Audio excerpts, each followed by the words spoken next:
Hello, this is Lino Tadros again, and in this second video of the lab number 3, what we would like to accomplish is to deal with the vectorization in CosmosDB and see how really that will happen based on an addition or changes inside of the containers based on items inside of it as well. So let's go ahead and get started with that. All right, let's go ahead, head back to Visual Studio Code. And this time we're not going to deal with the web API or the dashboard.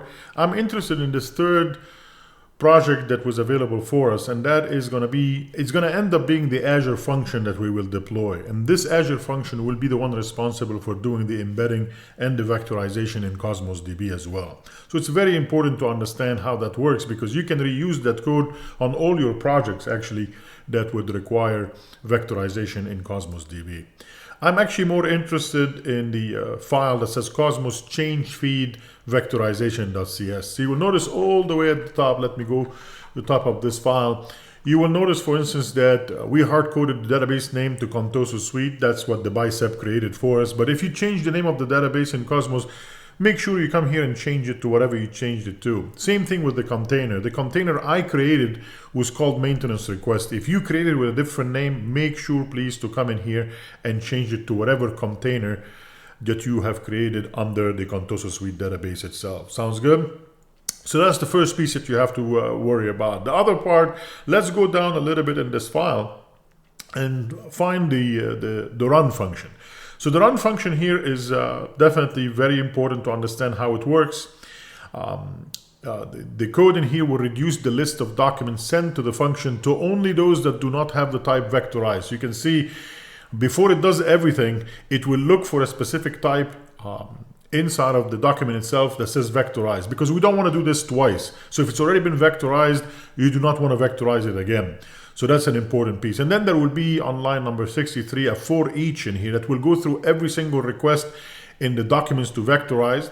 And you will see a lot of things are being happening in here, even though it's a very small amount of code, but so much is happening at this point as well. So it will iterate through each document in the change feed that requires vectorization. The hotel and the details fields are combined, and then the text is sent to Azure OpenAI to create vector embedding using what we showed earlier, the embedding ADA002 model.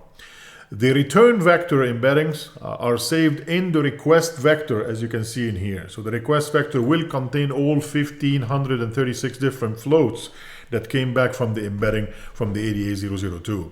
Now it's time for me to return. So I'm going to return the input, and the input, notice I've created actually a class to be able to match all the different JSON property into that document itself. So I will have the ID, the type, and everything else.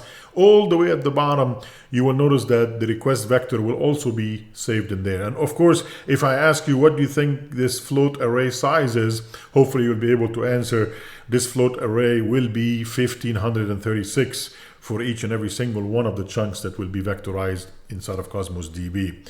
If you were able to answer that correctly, you probably understand what we ended up doing in here to match automatically whatever we're returning with the JSON properties inside of this document one by one as well. And also remember, up in here, after I actually get the request for the request vector, I change this type to make sure it says vectorized, so that the next time I will not vectorize that document again. So only the ones that had no vectorized type in it, these are the only ones that will be vectorized for the future. Hopefully that makes sense what we did here.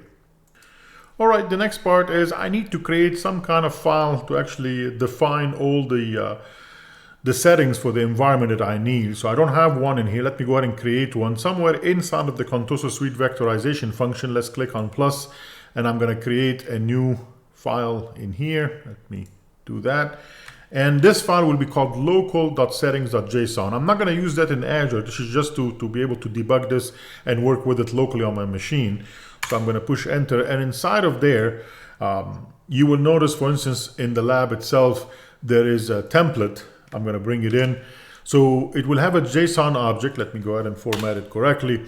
And inside of there, we'll say is encrypted equals to false. And then the values, there will be 6 values in here. Some of them you don't have to touch at all. The first and second you don't have to touch. But remember, it will need the endpoint for the OpenAI. Remember, we've done this before. So I'm going to go back to my notepad and I'm going to actually steal that same exact OpenAI endpoint that I've used so many times already, and I need to put that in there. And then for the API key, again, I put it in my notepad from previous, and I'm going to change that. And of course, if you don't have it in Notepad, just spend a couple of minutes, go into your portal and get all this information from the OpenAI resource that was created for you. And then we need the CosmosDB connection string. So that's an important piece. Let me show you where to go get that from. So I'm going to open this up. We will head over to the resource, and there is the CosmosDB. And on the left side in here under settings, there will be keys. And then the first one of the primary connection string, we're going to show it, and then we copy it into the clipboard, and then hopefully we can come back in here and paste that exact connection string. So it's not the key. Remember, it is the connection string, so don't make that mistake as well. I'm going to say Control S, and right now my project, at least for debugging it locally before I send this to Azure itself, I have a local.settings.json that will be read. It has all the information I need to make this successful. All right, let's go ahead and do something fun now. So I'm going to close this guy down. I'm going to go to the Cosmos Change Feed Vectorization CS in here. I'm going to go into the run. And what I would like to do, I'd like to put a breakpoint in here on the for each. And I'd like to put one also on the request vector.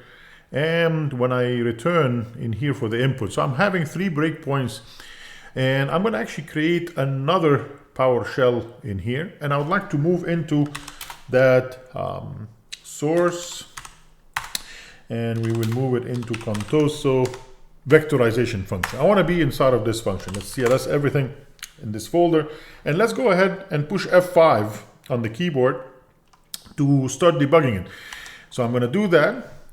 And the important thing right now, folks, is that I do not want to start doing anything before actually I allow this function to come back. So the searching for projects, oh, I don't want to use Dart or anything like that. No PHP on this one. All right, so determining project to restore, it will go into the vectorization, and I think it's starting. All right, determining project. Okay, so I want to make sure that it is running. All righty, because it's listening in, that's a CDC, so it's listening in on what's happening inside of that container and inside of the database in Cosmos DB. So now that I know that this is running, alrighty, it is initialized. Do not start doing anything in Cosmos until you see everything is taken care of. Okay, the lease has been acquired, so we're in good shape. Excellent. So you do actually have to wait maybe 45 seconds or so for everything to run locally on your machine.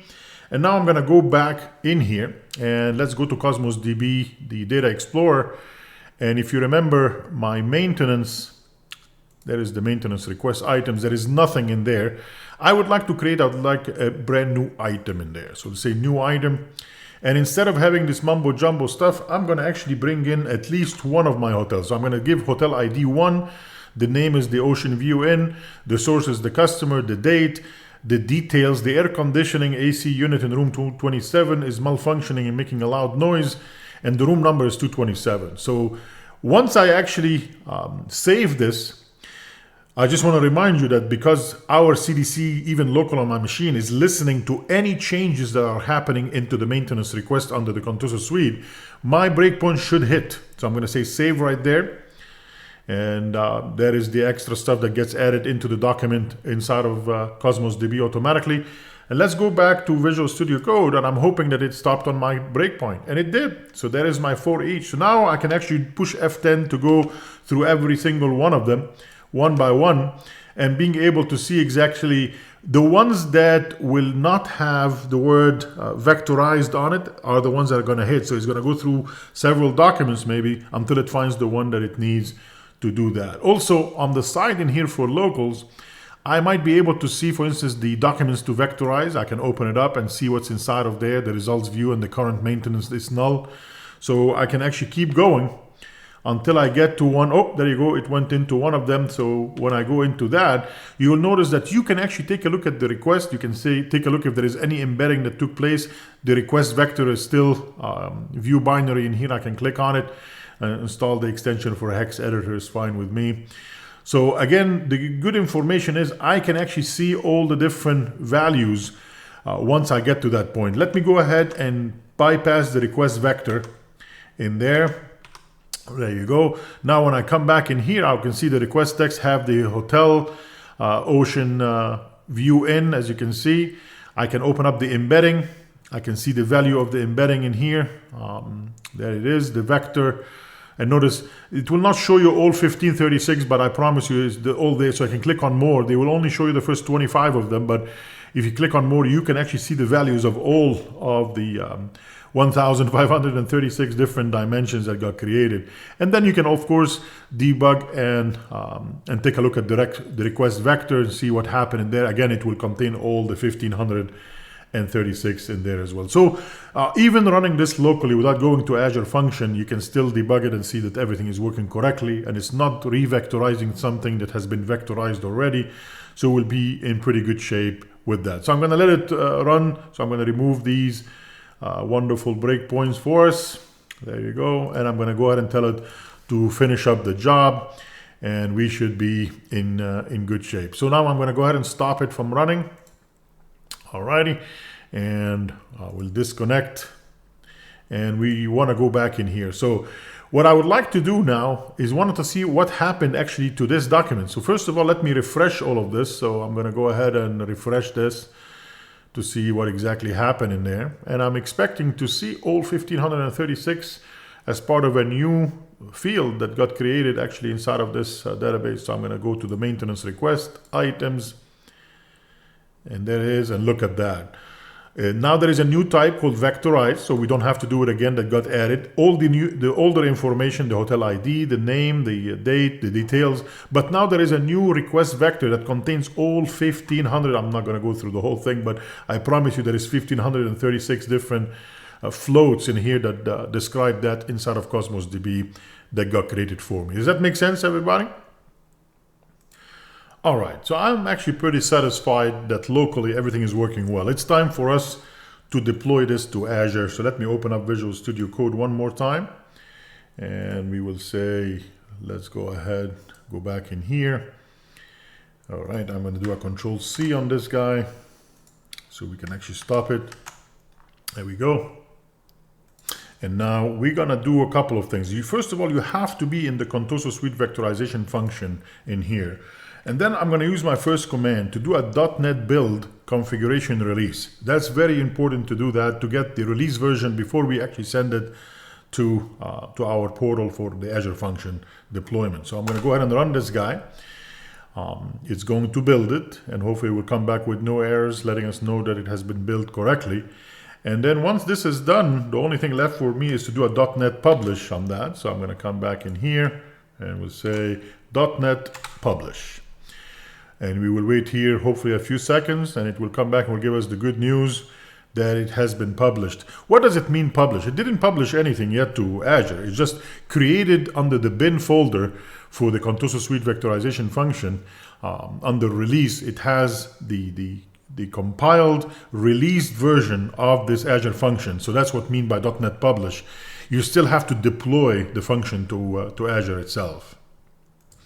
Excellent. Remember, in the first lab, we've actually installed some extensions. One of them is the Azure Function extension in Visual Studio Code. And what that means is I can go to the Contoso Suite vectorization function, right-click on it. All the way at the bottom, you'll see something called Deploy to Function app. Let's click on that. And no Azure Function project could be found in this. So I'm going to actually say, okay, deploying in bin release.net 8. This is the one I just published to. Instead of the selection folder, say yes, this is exactly what I want you to do.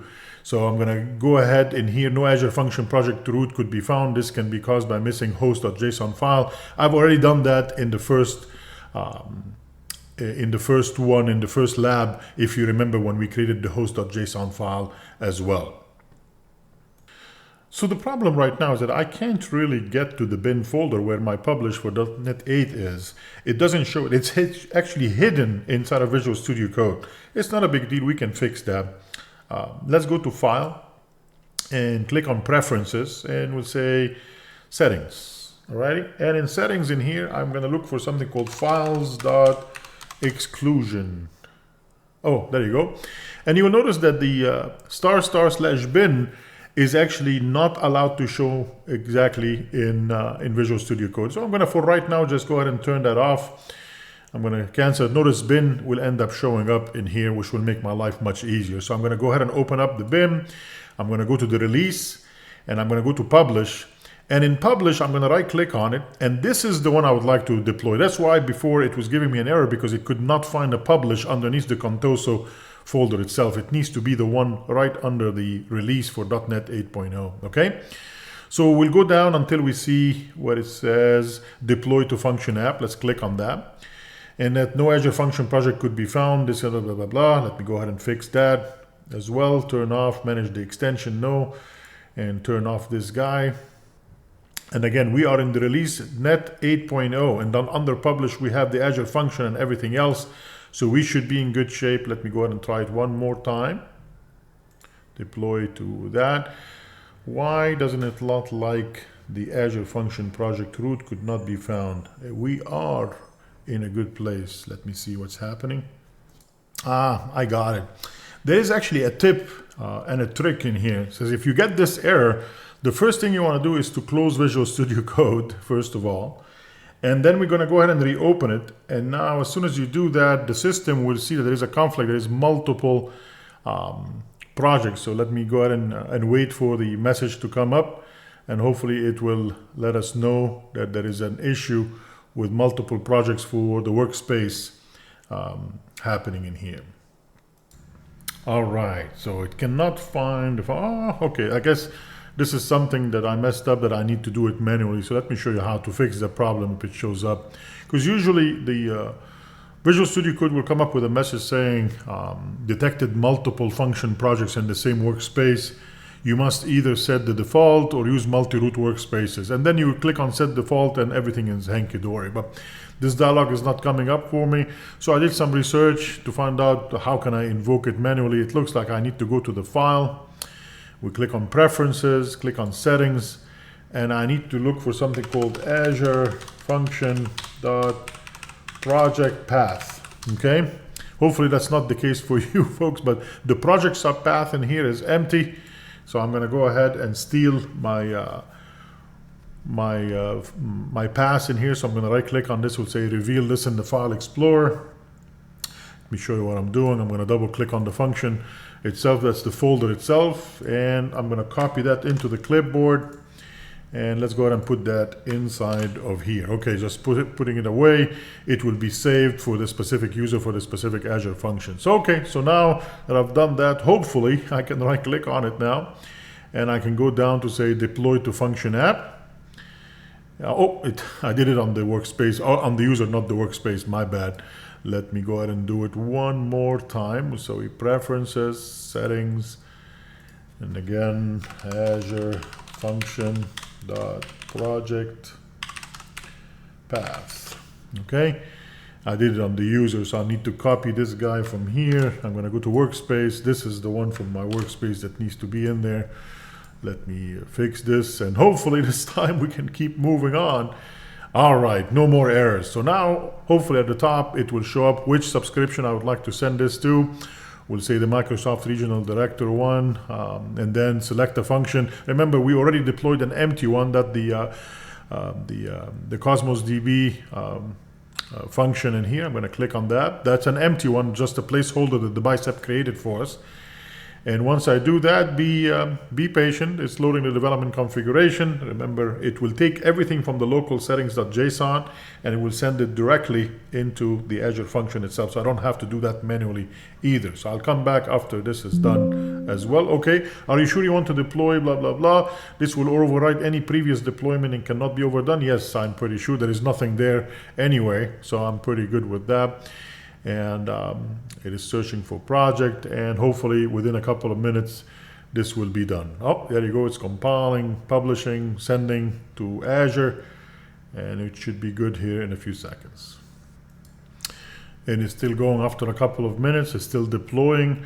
What my expectation here, folks, is after all 4 steps for creating the zip package and sending it to Azure and everything, Visual Studio Code should come up with a dialog that is asking me if I would like to actually upload the settings as well, so instead of doing it manually. That's for the Azure OpenAI endpoint, the OpenAI key, the CosmosDB connection string, and the embedding deployment name. I already created that in the local settings.json, and that's a great thing that is built into the extension that after it was successful, I should be able to get the local settings.json happening automatically. Okay, not a big deal. So my hope is that after I right-clicked on the name of the project for the Azure function, and I went all the way down to say deploy to function app, that took a few minutes and then it was successful. But unfortunately, it did not bring up the final dialog in Visual Studio Code that will allow me to upload the settings. I'm even going to show you where that is actually in the step-by-step that I shared with you in the beginning from Lab 1. You see here, we're at exercise 3, the second task in here. This dialog in here, so after the deployment is successful, I'm supposed to see this dialog that says upload settings. If you click on it, then everything available under this local.settings.json file will automatically be added to the Azure function itself, so I don't have to do it manually. But unfortunately, it doesn't always happen for some reason. We have no idea why. But if you take a look, the bottom in here, it says if you do not see these settings, add them using the App Settings tab and add them manually. That's the OpenAI endpoint, the OpenAI key, the CosmosDB connection string, and the embedding deployment model. So unfortunately, in my case, I could tell that it did not work because I'm going to show you why. If I go back here to my resource group, I'm going to find out the function, the Azure function right there. We'll open it up. And on the left side, you'll see the environment variables. Unfortunately, under app settings, none of them are available. There are 4 of them that has to be added. Okay, no big deal. Hopefully, in your case, you will get that dialog in Visual Studio Code. But if not, again, the tip tells you that you will have to do it manually, unfortunately. So I'm going to click on Add in here in the app settings for the function app. And I'm going to add one by one. So we'll start with the Azure OpenAI. We'll click on this guy. And then the value for the Azure OpenAI, I think I have it 100 times now in my Notepad++. Okay, there is the endpoint. We'll say Control-C this guy, and I am going to bring it in. All right, I'm going to say apply to this one. That's 1. 3 more. We'll say add. And I'm going to do this one with the Azure OpenAI key. We'll say Azure OpenAI key. And the key for our friend in here will be this value right there. All right, and we will say apply. Let's add the third one. And this one, I believe, is going to be the CosmosDB connection string. So everything we actually already ordered or entered inside of the local one, but I need to do this in Azure as well. So I'm going to paste the CosmosDB connection string. Let me find out where the connection string that I got from the portal for CosmosDB. And we will go ahead and put it right there, and we'll click on apply. And then the last one, let me go ahead and bring this one in as well. That is the embedding deployment name. That's the 88002 one. So I'm going to come in here and we'll add the name for it. And we will go ahead and bring in the 88. All right, we'll paste that in here. We'll say apply. And now hopefully when you see all of them in here, let me show the values. They're all in there. All right, don't forget to click on apply right there. We'll say confirm this. And we should be in pretty good shape at this point. And Azure Function is configured correctly and deployed correctly, so we are ready to go. All right, it's time for testing. I want to make sure that this guy is working, the function app that we just deployed and configured. So how do I do that? First of all, let me go ahead and duplicate this page in here. I'm going to go back to this page, and I'm going to actually open up the log stream. So probably the best way to test this, I need to go to CosmosDB, to that specific database and that specific container, and I would like to actually add another item, another hotel ID with details about what the maintenance request is, and we'll see here if there is anything coming in. So we will leave that log stream turned on, and I'll get back to it in a second. But let's go back in here, and I would like to go to the resource group. There we go. And I would like to open up CosmosDB one more time. And let's open up the Data Explorer. And I am going to open up the maintenance request items. And we should have the one item we played with in the last lab, if you remember. But this time I'm going to click on New Item. And instead of this, I'm going to say Control V. And now I'm going to bring in a brand new hotel ID number 12, the Downtown Plaza Hotel. The thermostat does not appear to be working in room 328 and the air conditioned AC unit, blah, blah, blah. All right, so let's go ahead and save this. And once you save it, that will end up calling directly into that function. See, it automatically got called with the time and date for right now, and I can see the vectorization is taking place, generated vector embedding for maintenance request, blah, blah, blah. And it looks like it's definitely working. Of course, the only way I can tell this worked or not, I will need to go ahead and refresh this page, and I should be able to see the 1536 different floats for that specific vector request vector available in that item. So we click on the maintenance items, and we click on the second item now, and the hotel ID is 12, and there is my 1536 different vectors. So it definitely worked, but this now has been created with that function, with that Azure function that actually generated all the stuff for me and put it back right inside of the container itself. Hopefully that makes sense so far. Well, I need to enter some more. 2 is not enough for me, all right? So I'm gonna need to add a lot more. I really don't wanna do it one by one.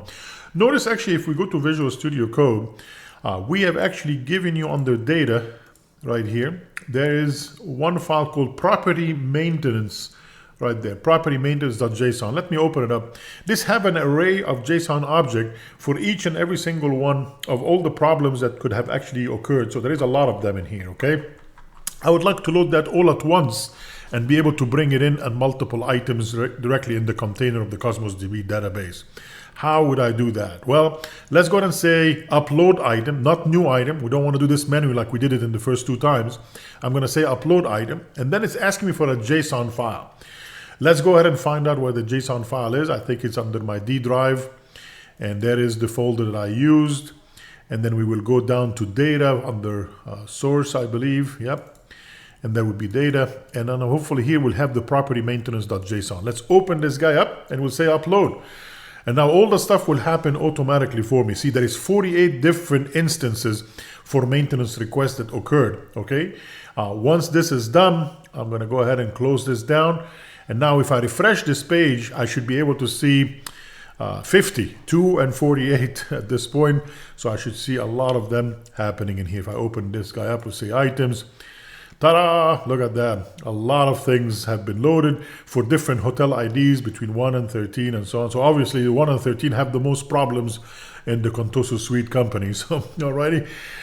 So this is what it is. If I open up any of them, you'll so notice that the function got called on each and every single one of them, and it generated all the 1536 different floats for every single vectorization for the input as well. Make sense? Okay, great. I hope this was a useful thing. There was a lot of tips and tricks on this one, especially when you get some errors, how to deal with them. Hopefully you enjoyed this video, and I'll see you again in the final part of lab number 3, which is integrating the vector search capabilities into the Contoso Suite system itself. Thank you, and I'll see you soon.